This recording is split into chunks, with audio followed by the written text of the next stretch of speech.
Hola, hola, chicos y chicas. Continuamos con las clases de hoy y ahora nos toca trabajar personal social, pero quiero que observemos una imagen para comentar lo que hemos venido aprendiendo. Aquí está. Esta imagen corresponde a la época del virreinato, la época colonial. Uy, observamos hombres y mujeres muy elegantes, los hombres vestidos con trajes, las mujeres con vestidos de colores muy pomposos. Hay un carruaje que es jalado por un caballo, era el medio de transporte, ¿verdad? Para llevar a personas o carga pesada hasta otro destino, otro lugar. ¿Y cómo era la sociedad en el virreinato, en la época colonial? Recordemos que la sociedad estaba separada. ¿Por qué?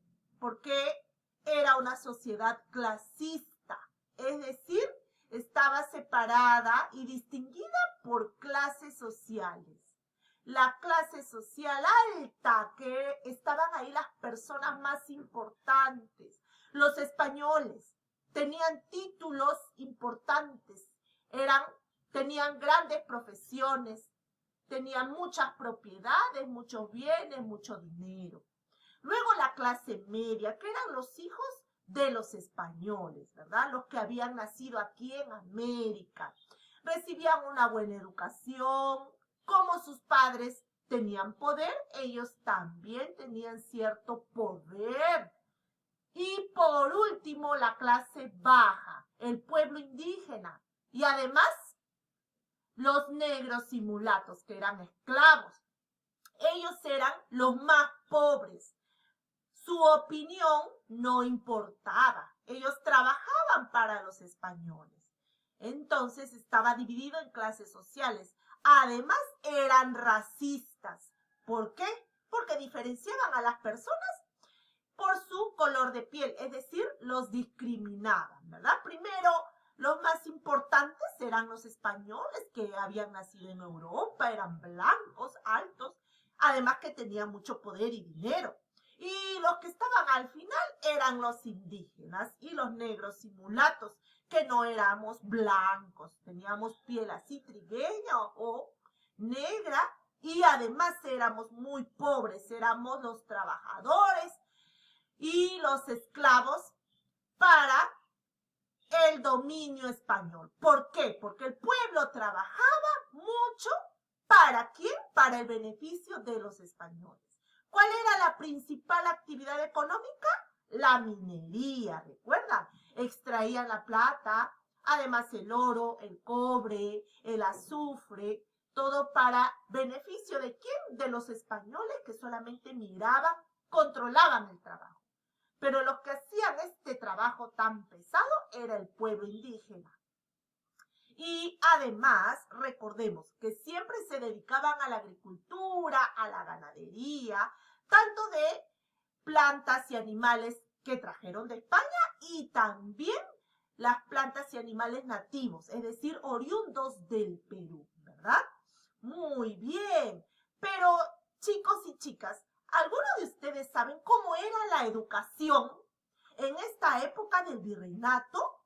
Ah, ¿quiénes tenían derecho a recibir educación? ¿Tienen alguna idea o se imaginan quiénes? Por ahí, alguien acertó.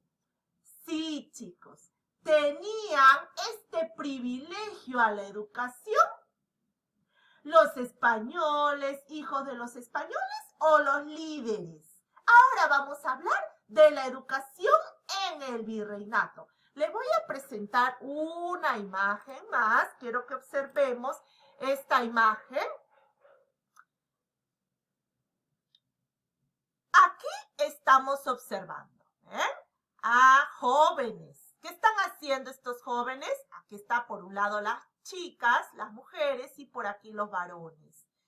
Están estudiando o están recibiendo información, conocimiento. Muy bien. ¿Por qué? Hoy vamos a conocer la educación en el virreinato. Vamos a empezar diciendo las características. La primera característica de la educación en el virreinato es que es elitista. ¿Qué quiere decir elitista? Viene de la palabra élite, de la clase social. Recuerden, clase social alta, clase media y baja. Pero adivinen qué. Era elitista porque solamente la clase social alta, la élite de la época colonial, tenía el privilegio de recibir esta educación, estas clases. Observemos la imagen. Ahí están esos hombres elegantes, ¿verdad? Los españoles y la Iglesia Católica eran los encargados de dar educación. Es decir, enseñaban a su manera, ¿verdad? ¿A quién? A la clase social alta, a los más adinerados, a los más importantes, entre comillas, porque eran influyentes en esa época. ¿Quiénes son esas personas? Los españoles o los hijos de los españoles, los criollos que eran ricos, ¿ah? Y además los caciques. ¿Quiénes eran los caciques? Eran los líderes de las comunidades andinas. Pero mi Paola, entonces también recibían educación la gente del pueblo. No, chicos, solo los líderes de las comunidades, de los pueblos indígenas. ¿Pero para qué? Todo tenía un objetivo, para que ellos enseñen a los pueblos, a su gente. ¿Pero de qué manera? Con ideas de españoles y de la Iglesia Católica.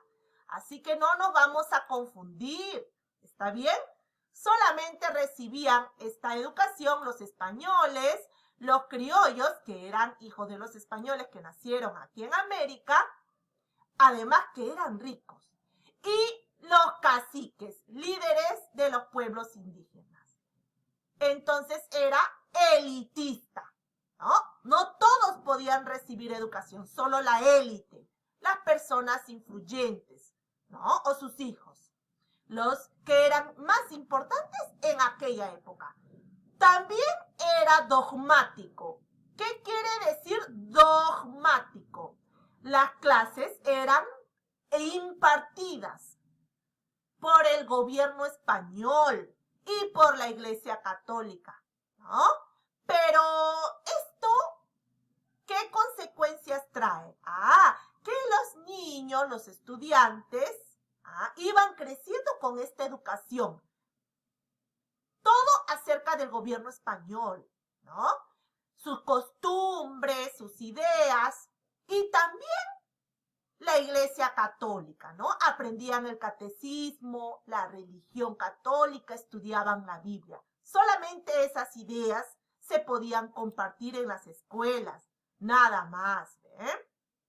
También aprendían algo de matemáticas, que era aritmética. Otra característica es que era memorístico. Era la metodología basada en la repetición. Ellos solo memorizaban, no comprendían la educación, solo lo repetían sin comprender. Por ejemplo, nosotros hemos aprendido el ciclo de la vida, pero nosotros hemos aprendido de una manera experimental con nuestra semillita, hemos observado, estamos viendo el proceso o la etapa del ciclo de la vida de una manera real. Pero ellos no, solamente leían y tenían que memorizar esas palabras. ¿Ven? Ese tipo de educación recibían en la época colonial o del virreinato. Estas tres características eran importantes. Lo vamos a copiar en la pizarrita, en el cuaderno, para no olvidarnos. Ahora conoceremos de qué forma aprendían, cómo eran las escuelas, colegios menores. Se enseñaba el catecismo, ¿verdad? ¿verdad? La palabra de Dios, los libros de la Biblia, los evangelios, ¿no? Las lecturas religiosas, las historias sagradas y también matemáticas. ¿Quiénes asistieron a los colegios menores? Asistieron los niños criollos, ¿no? ¿Quiénes son los niños criollos? Los hijos de los españoles, que nacieron aquí en América. Era como un colegio primario, los colegios menores. Ahora conoceremos a los colegios mayores. Se encargaban de dar enseñanza media y superior. ¿Qué quiere decir? Enseñaban aquí a los adolescentes, a los jóvenes, como un colegio secundaria y los preparaban para la universidad. ¿Ah? Pero ¿cómo eran estos colegios mayores? Eran internados. Los estudiantes se quedaban ahí a dormir, a vivir prácticamente, ¿no? Y muy temprano despertaban para recibir las clases, ¿no? También se enseñaban la religión católica, el catecismo, historia española y matemáticas. Pero además los preparaban, ¿no?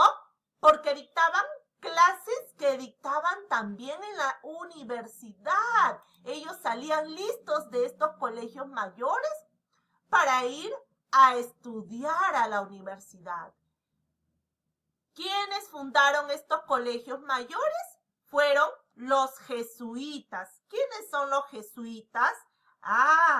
Ellos se encargaban de evangelizar. Llevaban la palabra de Dios, la Biblia o las historias de la Biblia a todas las personas. Ellos eran los jesuitas, ¿no? Era una orden religiosa. Hasta ahorita hay esta orden religiosa y ellos fueron los que crearon estos colegios, ¿ya? El primer colegio que crearon fue San Felipe en 1557. Y el otro colegio, San Marcelo. Son los primeros colegios mayores que se crearon aquí. Ahora hablaremos de los colegios para caciques. ¿Recuerdan? Para los líderes de los pueblos indígenas. Esta es una escuela, por ejemplo, San Francisco de Borja, que queda en Cusco. La educación se impartió a través de dos colegios y este es uno de ellos. Los líderes de los pueblos indígenas eran adoctrinados, recibían educación cristiana acerca de la religión, también gramática, a escribir, a leer. ¿Qué idioma? Español, ya no quechua. Y además aprendían las matemáticas básicas, la aritmética y el latín. ¿Para qué aprendían los líderes de los pueblos? Para que ellos enseñen a las personas indígenas, ¿verdad? Y que aprendan de la misma manera. Y estuvieron a cargo de los jesuitas, de esa orden religiosa católica. Hablemos de la enseñanza superior. ¿Cuál es la enseñanza superior? Las universidades. La primera universidad en el Perú fue la Universidad de San Marcos, que queda en Lima. Es la primera universidad de América, la más antigua en este continente. Fue promovida, creada, ¿no?, por Fray Tomás de San Martín. Esta universidad fue fundada el 12 de mayo de 1551 por permiso y firma del rey Carlos V y su madre, la reina doña Juana. ¿Por qué hicieron esta gran universidad? Porque querían que la ciudad de Lima también fuera una ciudad muy importante. Así que esta universidad y otras que vinieron más adelante fueron las primeras aquí en nuestro país. Muy bien, chicos, de esta manera se llevó a cabo la educación en el virreinato. Entonces, recordemos que la educación también fue clasista porque solamente la élite las personas importantes, los españoles y sus hijos, los que tenían más dinero, eran los que podían recibir esta educación. Y esta educación era basada en las matemáticas, pero además en la religión católica y las normas e ideas españolas. Tenemos una tareita especial el día de hoy. No olviden copiar las características de la educación en el virreinato. Solo esto debemos saber como información hasta el momento, pero yo les voy a enviar una cancioncita que se llama Cholo Soy. Quiero que escuchen en casita, en familia y comenten mediante un audio de qué trata la canción. ¿Está bien? Vamos a escuchar, vamos a prestar atención, vamos a interpretar y me van a comentar mediante un audio de qué trata esta canción Cholo Soy. ¿Cuál es el mensaje? Bien, chicos, me despido para que puedan trabajar en casita. Les mando muchos besitos. Hasta la próxima clase.